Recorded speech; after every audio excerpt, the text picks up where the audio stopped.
Hi, ocean lovers. Welcome to episode number 2 of Dive Stories, brought to you by PADI, helping millions around the world to seek adventure and save the ocean. I'm your host, Ocean Allison, and on today's episode, I'm chatting with Nouf Alosaimi. Nouf is the first Saudi female tech diver and the founder of Pink Bubbles Divers. During this episode, she shares how diving has positively changed her life, what it means to help other Saudi women discover the underwater world, and all about her profound love for the Red Sea. All that and more coming right up. Thanks for being here. You're listening to Dive Stories. We bring the underwater world to you through in-depth conversations with inspiring divers from around the globe. Thanks for diving in with us as we seek adventure and save the ocean. Happy listening and happy diving.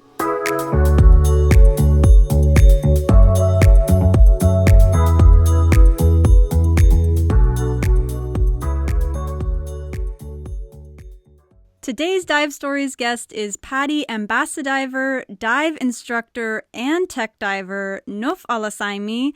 Nouf, welcome to Dive Stories, and thank you so much for joining us on the podcast today. Hi, Allison. This is my pleasure to be here with you. Great. Well, I'm very excited to be chatting with you, and I'm excited to learn more about your, in my opinion, absolutely profound diving journey. And I think listeners will agree with me. But before we get too much into that, we're actually going to start this podcast out by diving right into what we call the Dive 5. And how the Dive 5 works is at the start of each episode, I ask our guest 5 rapid fire questions about their experience as a diver and an ocean lover. So, Nouf, are you ready to answer the Dive 5? Absolutely. Okay, awesome. Number 1, where is the first place you ever took a breath underwater? It was in Sharm el-Sheikh, Egypt, the Red Sea. Okay, number 2, in one word, how does diving make you feel? Freedom. Number 3, what is your favorite PADI certification course to teach? Advanced course. Good one, good one. Okay, number 4, where is your dream dive location that you haven't gotten to dive yet? Galapagos with the hammerhead sharks. Okay, and number 5, what is your favorite ocean animal? Shark, definitely shark.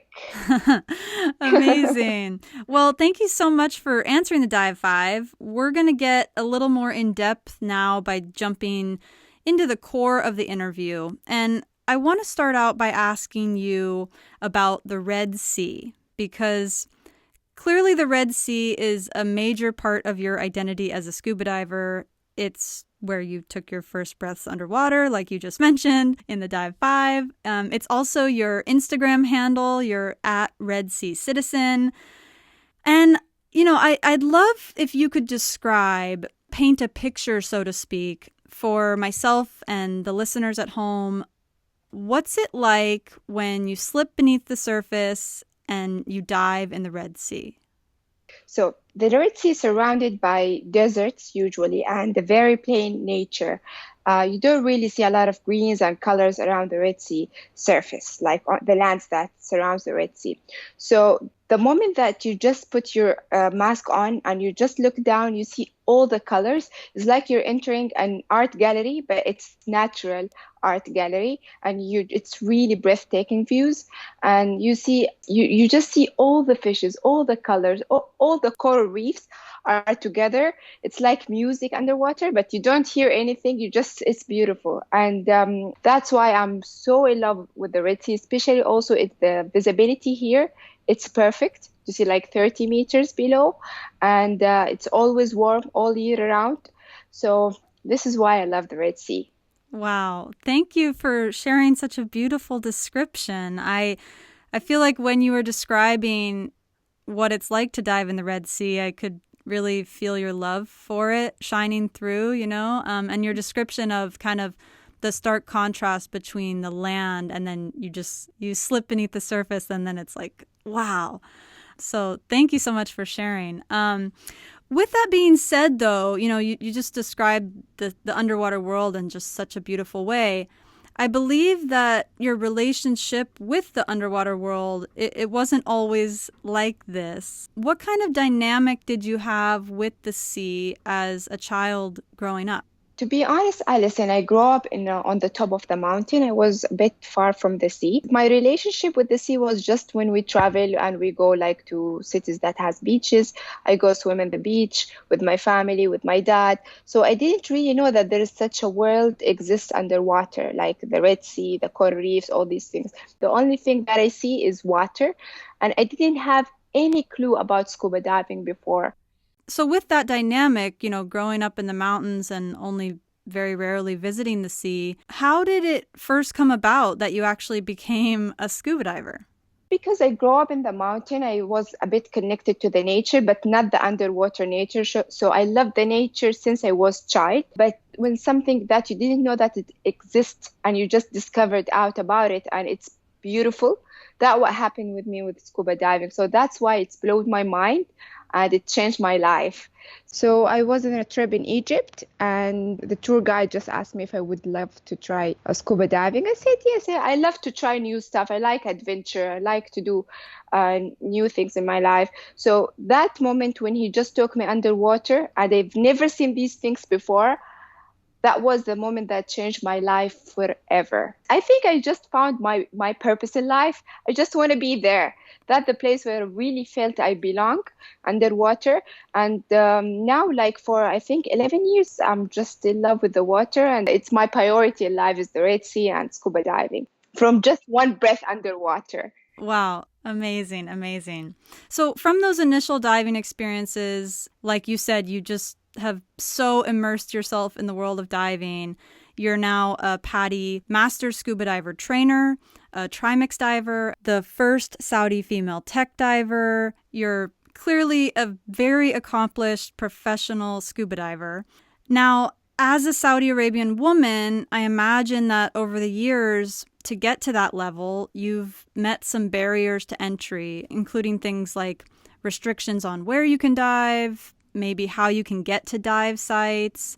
So I'm curious, from your perspective, how did you face those challenges and manage to achieve, everything that you've achieved?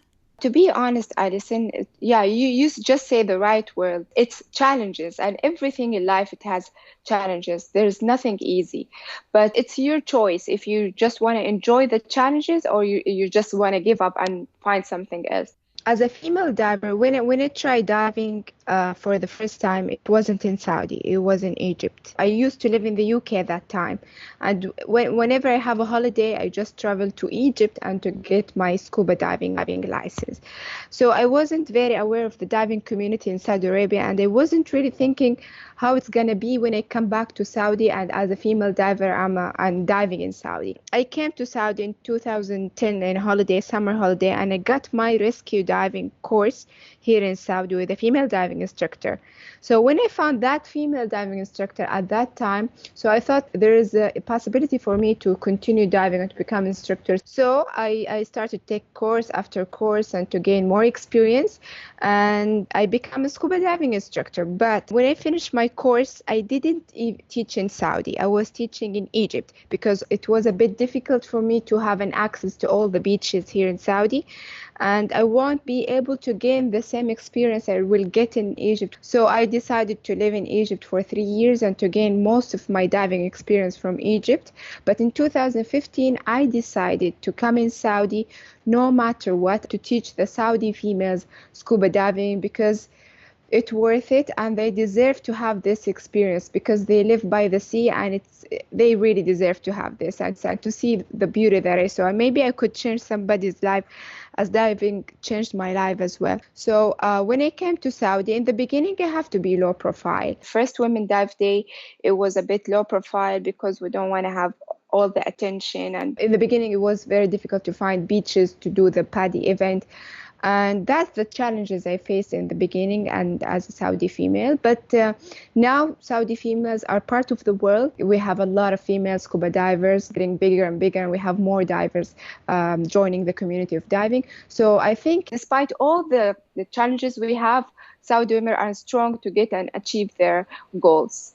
And in 2013, I imagine inspired by your own diving journey, like you said, you founded Pink Bubbles Divers, which provides encouragement and instruction for other Saudi women to also become certified PADI divers and to experience that magic of the Red Sea. Also learning about the importance of shark and reef conservation, which is just all absolutely amazing. So through Pink Bubbles Divers, in what ways have you seen scuba diving positively impacting these other women's lives? Through Pink Bubbles Divers, when the girls they see, okay, I'm instructor, so when I tell them my student or the girls, don't worry, the sea is beautiful, they will believe me, but they will not really take the first step because they want to see someone who doesn't dive or someone who just got into diving and they're not instructor and they're just in the beginning of their journey in diving. They want to listen to their stories. In Pink Bubbles, one of the events of Women's Dive Day, we done something called If I Can, You Can. And we had divers who shared their fears before they come divers. Like one of them, she used to fear from sharks. The other one, she used to have panic attacks. And each girl, she shared her story. And then the other girls, they start to listen to her. So we try to empower and to inspire, not through diving instructors and just regular dive, no, through the girls, through the open water, the advanced, the rescue, the instructors. So all the women, they had to get together in all the diving levels to share their fears and to empower the rest of the females. And now I'm teaching a student, and this student, she doesn't know how to swim before. And she used to really, really get afraid of the sea. And when she decided to go for her first Discover Scuba dive, she got all the instructions and everything. And from her instructor, she geared up and she was about to go in the water. She just stopped there on the stairs and she said, I will not go in the water. And she gave up and she left and she went home. And then she decided to take a swimming lesson. She got her swimming lesson. She becomes a swimming instructor, and now she's taking her PADI open water course. And she really inspires me because she was really, really afraid. She doesn't know how to swim, and now she achieved a lot in very short time. I have a lot of stories. My friend she doesn't go into the ocean, and now she's rescue diver, and she faced sharks as well, and she went on a lot of liveaboard trips and difficult dives with currents. And when you see these examples, like you see them from the beginning and then you see them how they become, it's really inspiring. Yeah, I thank you for sharing those wonderful stories. I'm sure that you have so many. And like you just said, I can imagine that being the one or, being part of this Pink Bubbles Divers community, that you're really facilitating these life-changing experiences and journeys. So I can imagine that's just so rewarding for you and, like you said, inspiring. I just want to add one more thing. People think we instructors, we teach. To be honest, we learn a lot of things from our student. Each student teaches you something about yourself, about the techniques, new technique in teaching. So it's a win-win situation when you teach scuba diving. Yeah, that's also so wonderfully said. So with that, you've touched on PADI Women's Dive Day just a bit. Over the years, you've held several really successful PADI Women's Dive Day events in Saudi. And I want to touch on your event last year specifically. In 2019, you brought together a group of women for the first ever all-female liveaboard dive trip in Saudi Arabia, which is wow. What was this event like, and what did this event mean to you? To be honest, this is one of my favorite Women's Dive Day event. Each one has its own different theme, but this one was really, really amazing because seeing all these women together on one boat, diving and exploring the Red Sea and sharing their stories and spending 3 days. It was 3-4 days together in the sea. And the trip, once I announced for the trip, it was just 2 days and all the tickets sold out. And when you just, I don't know, it was a dream to me, Allison, to have a boat full of female in Saudi Arabia diving in the Red Sea. It was a dream that I never thought I would have it one day. And when it happened, It was the best day of my life. And we also have a guest of honor from the US, Jennifer, who was the first female instructor, I think, in the Middle East as well. And we celebrated her 40 years as a scuba instructor and her birthday. And she shared her story with all these young ladies and how she became a scuba diver and her life here in the Red Sea in Saudi Arabia. And it was really, really, really amazing. That's something you would never thought it would happen and just happened. It was a dream. Yeah, and you really made it happen. So it's amazing that you're literally living your dream. You just said it was a dream. Wow. So shifting gears here just a bit, in light of the global COVID-19 pandemic, obviously the world at large is going through a time of great change, as well as the diving industry. And I'm curious for you, over the last several months, in what ways has the pandemic affected your diving? In this time, I try to invest on my diving knowledge and my diving experience. So I took my IDC staff course online with my course director, and we started to take the course, because you always want to take courses and you want to improve your skills and your knowledge, but you don't really have time because you're busy teaching, you're busy traveling, you have a lot of things. But I think COVID-19 was a great time to focus in ourselves this time, not to teach, no, now to teach ourselves, now to improve our knowledge and skills. So when this pandemic over, we back again to the water with more knowledge. So it was great to improve my diving knowledge the COVID-19 period. Plus, on my Instagram, I used to post some knowledge about hand signals, about scuba diving, about the sea, about the Red Sea. It was time for knowledge. That's great to hear that, yeah, it kind of opened up this window for you to really invest in your own knowledge and also share it with others via social media. I know that you've been getting a bit back into diving now, yourself, and also teaching a bit, following the recommended safety guidelines and diving just in your local area. How has that been so far? Exactly. So because here in Saudi now, the boats takes half of capacity because of COVID-19. And we have to wear masks, in all the world. So the first dive I've done, it was fun dive, and I took a trip to discover the Red Sea coast. And then when I finished this trip, I started to take open water courses, but not a huge number, like 2 students. And also we try to keep distance and all these things. We're trying our best. So from one of your recent dives that you just did, I'm not exactly sure where it was, but, it was kind of one of your first dives since the pandemic has started. In the video that you shared on social media, I saw what looked like a small reef shark cruising by you over the reef. Oh, beautiful. Yeah. Which was, it was a beautiful little video clip. And obviously you said in the Dive 5 earlier that sharks are your favorite ocean animals. And shark conservation is something that you often highlight on your social media channels, in, the public speaking that you do, and in your messaging with Pink Bubbles Divers to these other Saudi women. So what is it about sharks that inspires you to highlight their need for protection? All right. So I used to be afraid of shark. Everybody afraid of sharks because the image of shark is destroyed because of the media. All wild animals are unpredictable. Even human beings, they're unpredictable. So when you have any shark attack, there's a reason behind the attack. It's not just an attack. So when something is really, really misunderstood, you really want to tell the world, no, this is not the reality of shark.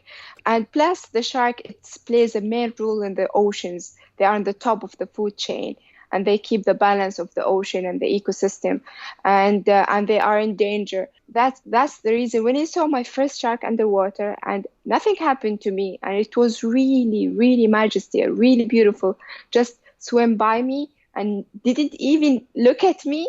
And that time I realized sharks are not man-eater. They're not here to eat us. We're not part of their environment.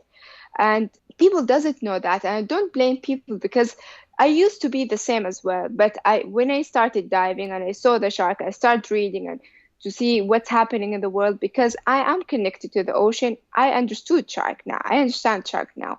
but people, they don't. So my job or my mission is to raise awareness and to tell the people, no, sharks are not man-eater. They're not here to eat us. We're not part of their environment. They're here to clean the ocean, to eat the dead fish. So sharks are really important, and we need to understand them to protect them. I definitely agree. And on behalf of PADI, we so appreciate you being a torchbearer, in your community and beyond, using your voice to really shine a light on the importance of shark conservation and these topics that you just mentioned. Now, with the name of this podcast being Dive Stories, I have to ask, what is one of your most memorable dive stories? One of my favorite dive stories, I was really want to see sharks. Here in Saudi, you don't really see sharks. So I decided to travel where I can really see sharks. So I searched online. I found Sudan. It's one of the best dive destinations here in the Red Sea. So I decided to go on a liveaboard trip to Sudan. It was my first liveaboard experience. That was in 2015. And I bought new clothes and new gear and everything. I was really prepared to this trip. And I traveled to Sudan, but I went there through Dubai. So my luggage stuck in Dubai. So when I arrived to Sudan, and it's a liveaboard trip, the boat has to depart. It has to leave the port. So when I arrived, I was waiting for my luggage. I didn't get my diving gear or even my luggage. So I just had one clothes and one GoPro with me. That's it. I didn't have anything with me. So I was on board. They said, sorry, we have to leave. So I got some 2 t-shirts from Sudan. And then I tried just to focus on the positive side. I'm going to see sharks. I'm going to dive. This is the most important thing. You don't really have to dive with your gear or to have extra clothes. Yeah, so that was the first liveaboard, and without anything with me, just me and myself. So it was the first time when I saw shark and a lot of sharks. And I'm glad I had also my GoPro camera with me to document this. And it was a lot of silky shark around, and the coral reefs was amazing. It was completely different than any other dive site I have ever seen before. And I believed from this trip and this story, we can enjoy life with the experiences. We don't really enjoy it with the material and the things we have with us. And it's about the mindset. If I was just thinking about my luggage and my equipment, I would ruin the whole 1-week trip. But I decided to focus on the shark, on the marine environment, on scuba diving, and about the people that I met on the liveaboard trip. And it went really amazing. It's one of my unforgettable scuba diving experiences. Well, yeah, what an amazing dive it sounds like, and dive experience on the liveaboard, but also what an amazing lesson about how our mentality and what we're really focusing on is what makes the experience. To wrap up, I want to end with this. I think that you have such a wonderful perspective on this. What advice do you have for anyone in the world that's thinking about becoming a diver? I think this is the best idea you have ever thought about it, to become a diver. If you think about it, you will definitely can do it, and it's going to change your life. Whenever you want to be a diver, just take this decision and go ahead, search for a scuba diving instructor who's close by with a good reputation, PADI Dive Center, and do it today, because life is too short, because it's worth it. And we live on the blue planet, not the Earth planet. You know what I mean? It's 71% water, and it's worth exploring. And be a good diver. Be something who adds to the ocean with the values. So if you want to be a diver, be a part of the change or part of the conservation of the ocean conservation. I mean, be a positive diver. So this is my advice. From me personally, and on behalf of our global community of PADI divers and ocean lovers, thank you for being a pioneer in scuba diving, for empowering Saudi women and really women all around the world to explore and protect the underwater world. And thank you for joining us on Dive Stories. It's been so great chatting with you. Me too. Thank you, Allison, for having me. Thank you so much. And hope to meet underwater one day. You never know. Thanks for tuning in to Dive Stories. You've just heard Nouf Alosaimi, the first Saudi female tech diver and founder of Pink Bubbles Divers. To learn more about Nouf and her work, You can find Pink Bubbles Divers on Facebook and Instagram, and continue to follow Nouf's inspiring diving journey on Instagram at Red Sea Citizen. Inspired to connect with the ocean further? With PADI e-learning, you can start your next dive adventure right now from the comfort of your own home. E-learning allows you to complete the online portion first, and then connect at any time with a PADI dive center or resort to complete your in-water training. Whether you're just starting or continuing your diving journey, PADI e-learning is an ideal way to jumpstart your next underwater adventure. This has been Dive Stories, brought to you by PADI, Seek Adventure, Save the Ocean. If you love the ocean and enjoyed this podcast episode, please subscribe to Dive Stories in your podcast app and feel free to leave a review. Follow PADI on social media and head to PADI.com to join our community of torchbearers working together to seek adventure and save the ocean. I'm your host, Ocean Allison. Happy diving!